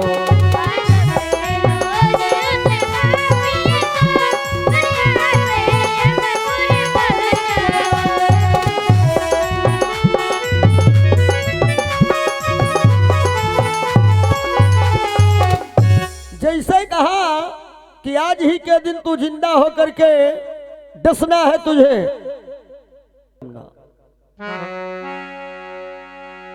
आज ही के दिन तुम जिंदा होकर के उन्हीं को डसोगे जिन्होंने मेरे पिता के गले में तुम्हें डाला है। इतना श्राप दे करके उस सर्प को पिताजी के गले से हटाया। श्रृंगी ऋषि से विभांडो ऋषि कहने लगे, बेटा जिन राजा को तुमने श्राप दिया है वो राजा श्राप देने योग्य नहीं थे। बेटा बेटा उन नरपति को यह श्राप न हरगिज देना था। मौके से शिक्षा दे करके यह क्रोध शांत कर लेना था। बोले पिताजी अब क्या हो सकता है? बोले होगा क्या, ये गलती सब कलयुग की थी और तुमने श्राप परीक्षित को दे दिया। बड़ा भला राजा है वो, अब क्या होगा? बोले कुछ नहीं, बहती हुई गंगा की धारा रोकी नहीं जा सकती है, लेकिन यदि प्रयास किया जाए तो दिशा जरूर मोड़ी जा सकती है। परीक्षित के पास खबर भिजवा दी गई कि 8वें दिन तुमको डसेगा सर्प, मर जाओगे। परीक्षित घबराए, यदि सर्प के डसने से हम मर गए तो फिर हमें मोक्ष नहीं मिलेगी, इसलिए मुक्ति का हमें कुछ न कुछ तो जतन करना ही पड़ेगा। परीक्षित ने ब्राह्मण विद्वानों को बुलाया और अपने बेटे जन्मेजय का तिलक कर दिया, राजगद्दी पर बिठाया और खुद एक कमंडल लेके चल दिए मुक्ति की तलाश में।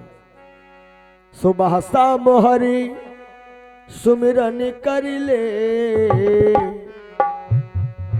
और मुक्ति का अपनी कोई जतन कर ले रे। हर रोज थोड़ा थोड़ा हरि का भजन कर ले, रोज थोड़ा थोड़ा प्रभु का भजन कर ले, रोज थोड़ा थोड़ा जय हो। भजन कर ले, रोज थोड़ा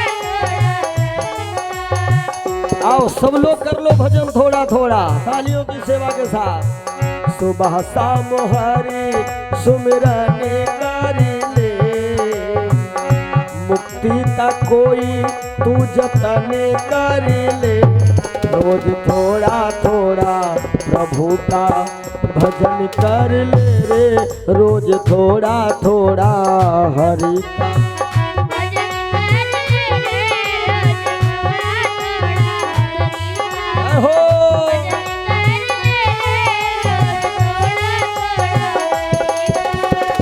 रोज थोड़ा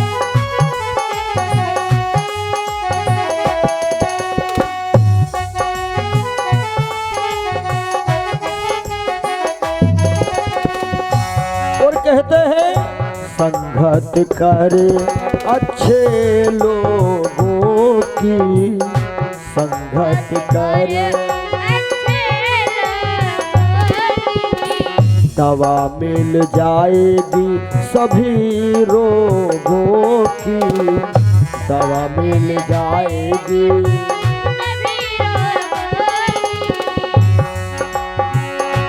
आत्मा के साथ साफ मन कर ले, आत्मा के साथ साफ मन कर ले रे। रोज थोड़ा थोड़ा हरि का भजन कर ले रे, रोज थोड़ा थोड़ा प्रभु का।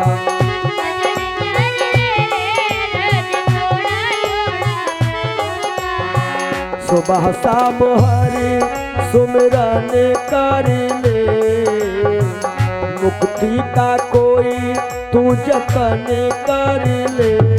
रोज थोड़ा थोड़ा प्रभु का भजन कर ले रे, रोज थोड़ा थोड़ा हरि का।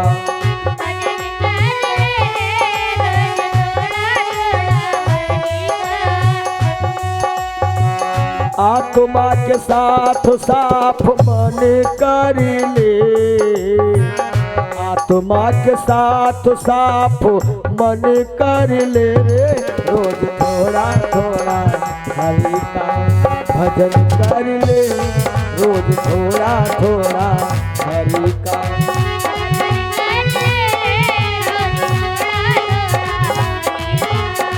सुबह शाम हरि सुमिरन कर ले, मुक्ति का कोई तू जतन कर ले रे।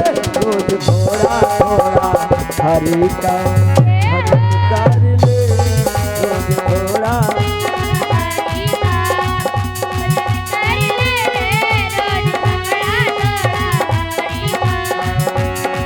हाँ राम ही राम रटन लागी जिभिया हो, राम ही राम।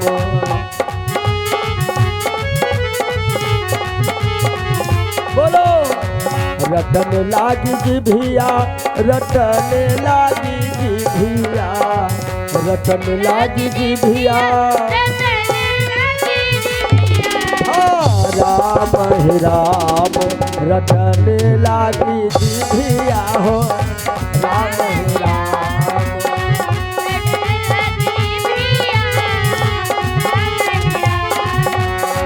रटन लागी जिभिया, रटन लागी जिभिया, रटन लागी जिभिया। हो अब राम राम रटन लागी जिभिया हो, राम ही राम।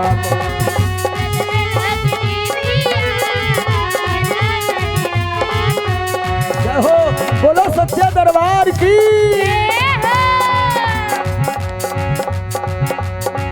रटन लागी जिभिया हो, राम ही राम।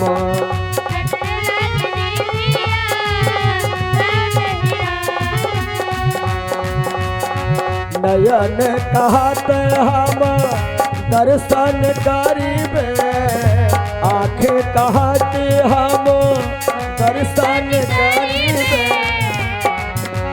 हर कान कहे हम सुनबे पुराण, रटन लागी जिभिया हो, राम ही राम रटन मोरी जिभिया।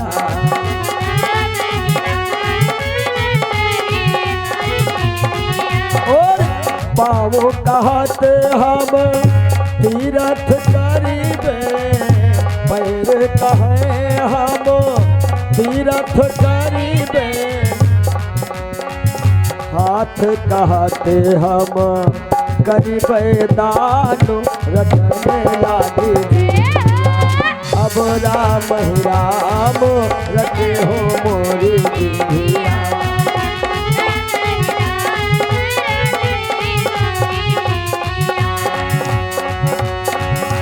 पैर कहत हम तीरथ करीबे, पैर कहत हम तीरथ करीबे। हाथ कहत हम करीबे दान, रटन लागी जिभिया हो, राम ही राम रटन लागी जिभिया। राधे अब राम ही राम रटन रटन लागी जिभिया हो।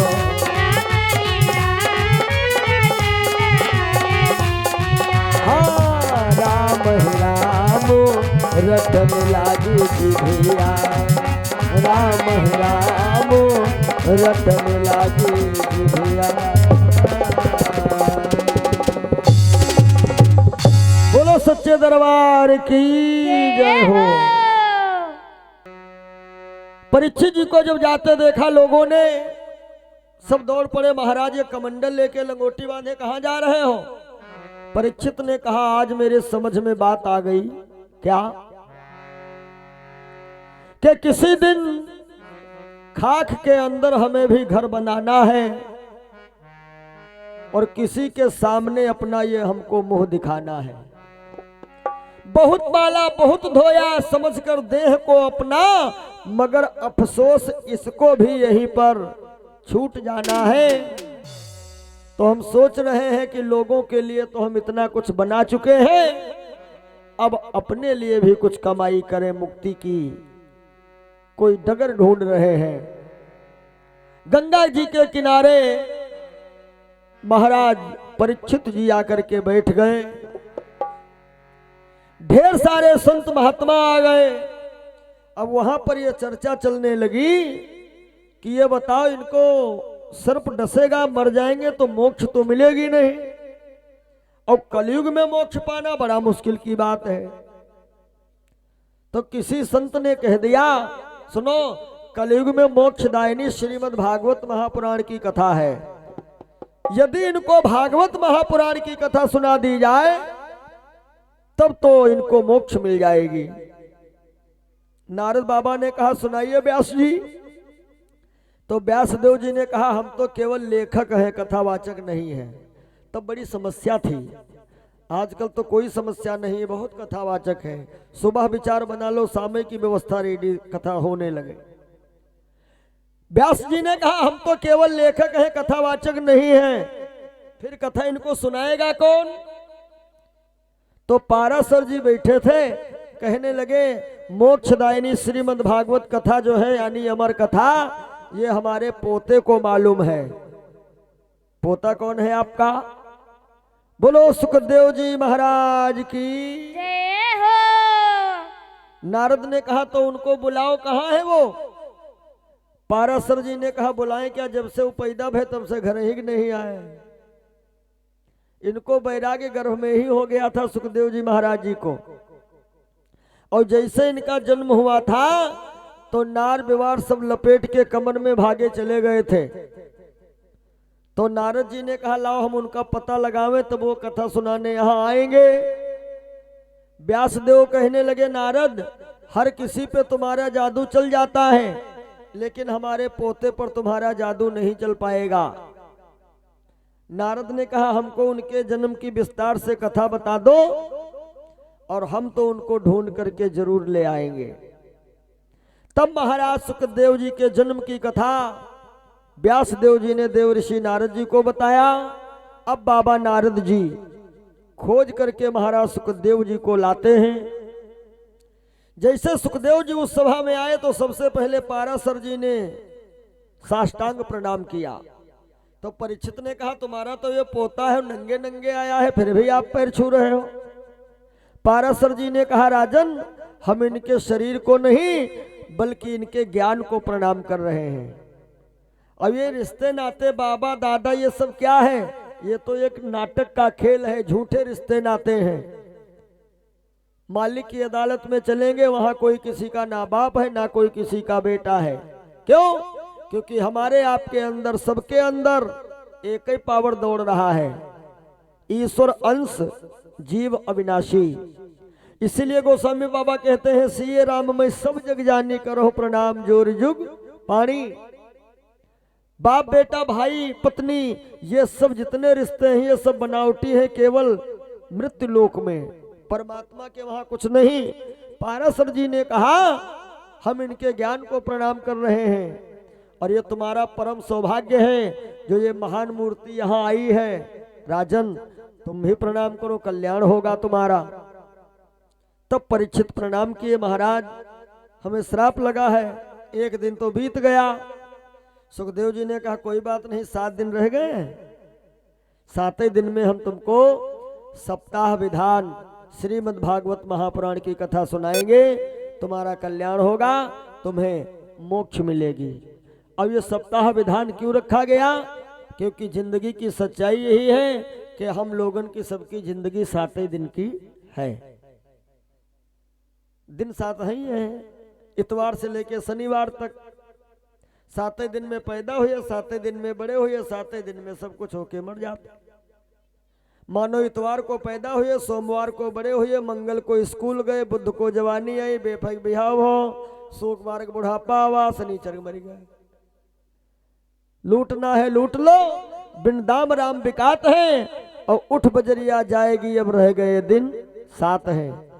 7वें दिन में सब कुछ हो जाता है और हम लोग मालिक की भूल भुलैया में पड़े रहते हैं और कहते हैं हम तो दिन पर दिन बड़े हो रहे हैं।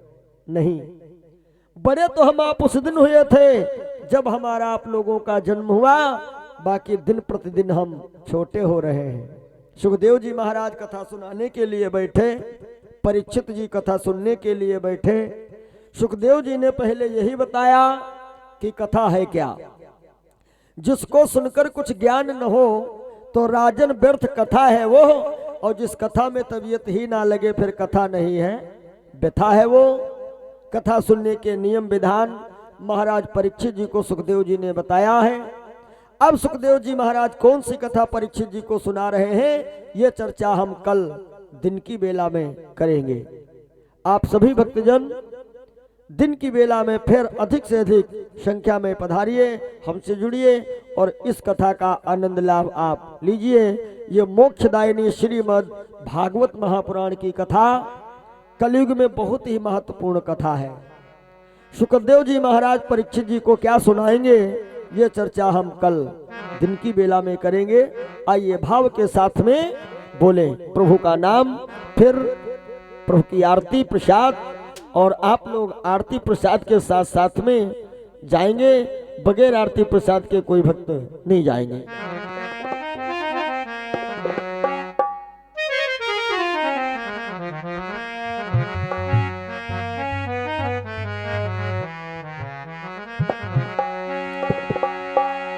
सीताराम सीताराम, सब लोग बोलना कि सीताराम कहिए, सीताराम कहिए, और जही विधि राखे राम ताही विधि रही। सीताराम सीताराम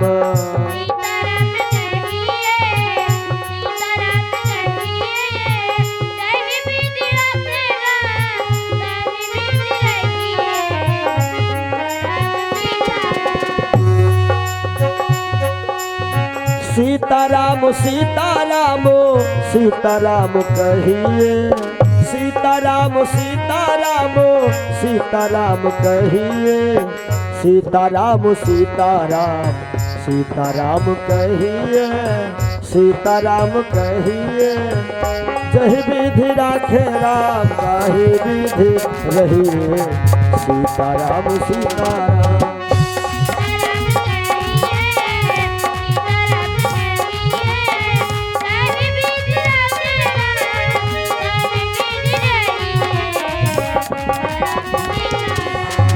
राम ही राम रटने लागी विधिया हो, राम ही राम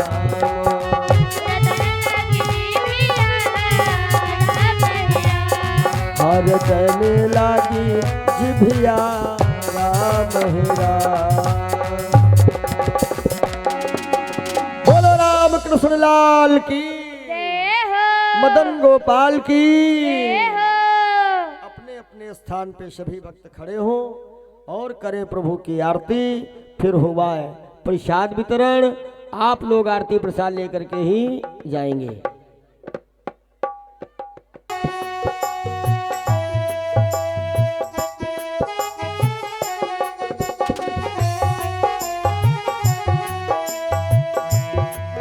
श्री भागवत भगवान की है आरती, पापियों को पाप से है तारती। श्री भागवत जय हो। पापियों को पाप से तारती। श्री भागवत भगवान की है आरती, पापियों को पाप से है तारती। सभी लोग ताली बजाते हुए बोलेंगे जय हो। आरती, पापियों को पाप से है तारती। ये अमर ग्रंथ, ये मुक्ति पंथ, ये पंचम वेद निराला है, नव ज्योति जगाने वाला है। यह अमर ग्रंथ, ये मुक्ति पंथ, ये पंचम वेद निराला है, नव ज्योति जगाने वाला है। यह अमर ग्रंथ, यह मुक्ति पंथ, ये पंचम वेद निराला है, नव ज्योति जगाने वाला है। अमर ग्रंथ, ये मुक्ति पंथ, ये पंचम वेद निराला है, नव ज्योति जगाने वाला है। हरि नाम यही, हरि धाम यही, हरि नाम यही, हरि धाम यही, जग के मंगल की आरती, पापियों को पाप से है तारती। श्री भागवत भगवान की है आरती, पापियों को पाप से है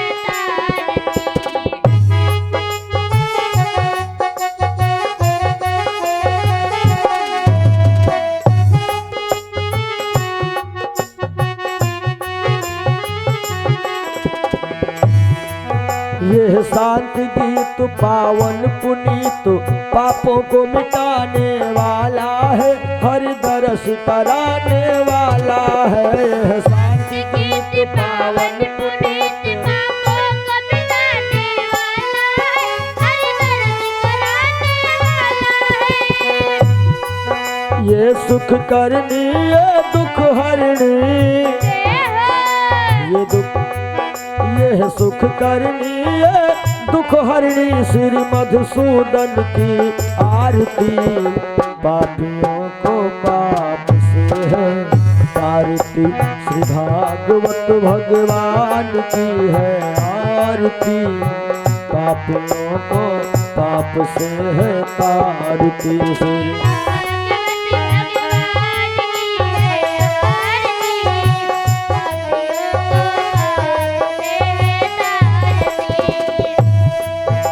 ये मधुर बोल जग पंथ खोल, सन्मार्ग दिखाने वाला है, बिगड़ी को बनाने वाला है। ये मधुर बोल जग पंथ खोल, सन्मार्ग दिखाने वाला है, बिगड़ी को बनाने वाला है।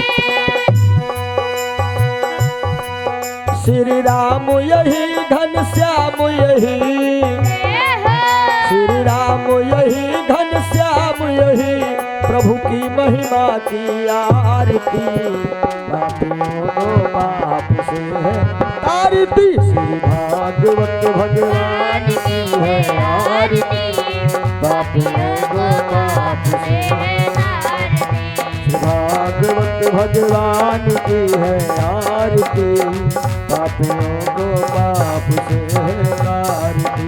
भागवत भगवान की है आरती, पापियों को पाप से है तारती। श्री भागवत भगवान की है आरती, पापियों को पाप से है तारती। भागवत भगवान की है आरती, कर्पूर गौरम करुणावतारम संसार सारम सदा वसंतं हृदयारविन्दे भवं भवानी। श्री भागवत भगवान की है आरती, पापियों को पाप से है तारती।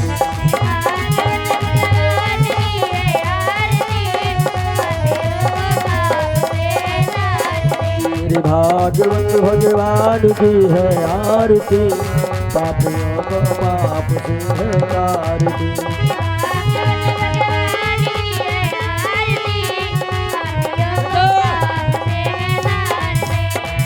पापियों को पाप से है तारती,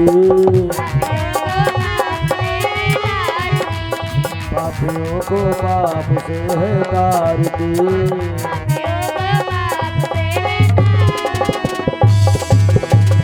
बोलिए भागवत भगवान की जय, सच्चे दरबार की जय, आज के आनंद की जय हो, ब्रह्म सच्चिदानंद की।